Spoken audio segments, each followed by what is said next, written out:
Let's shift focus out of the telecom sector. Russian telecom giant Sistema has entered into exclusive discussions with Reliance Communications on a potential merger between the Indian telecom business of Sistema Shyam Teleservices and Reliance Communications, and that's via a stock swap. Kritika Saxena now joining us with those details. Kritika, what can I say? It's the seasons of mergers, perhaps. We've seen Kane Vedanta, now this news coming out of Reliance Communications and Sistema Shyam. But, you know, we didn't see MTS apply for any new spectrum. So either, it had to either shut down or look to consolidate.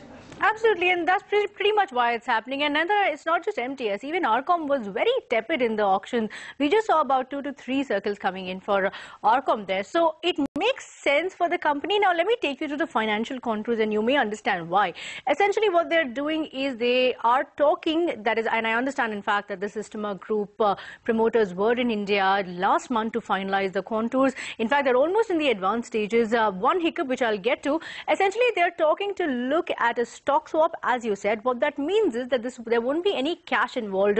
So we won't see Rcomm buying out the promoters as such. What we will see is that as a part of the deal and as a part of the term sheet that would be signed, if at all the deal does go through, we will see the Sistema MTS promoter, so that includes Sistema Group, Shyam Group, as well as the government of Russia, get part stake into the company, into the merged company. So as a result of the term sheet, they will thereby get some stake into the merged entity. That stake is likely to be anywhere between 10 to 15%, we understand, according to our sources.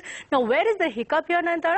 I understand from my sources that in the conversation that the two players that have been having, we understand that the debt component is the big issue, according to Rcomm. Rcomm wants to take in the company, however, without liability. Now, the question over here is that the liability, which is expected to be, I'll confirm the figure, it's about roughly around 600 to 700 crore rupees. The debt component is something that the Sistema Group doesn't want. So the Shyam Group may take on the debt component. So what will happen is Rcomm gets the network, gets subscribers, gets the circles, and I understand that there won't be any major regulatory hurdle over there, because aside from Rajasthan, there are no overlapping circles. All of them are fresh circles as well.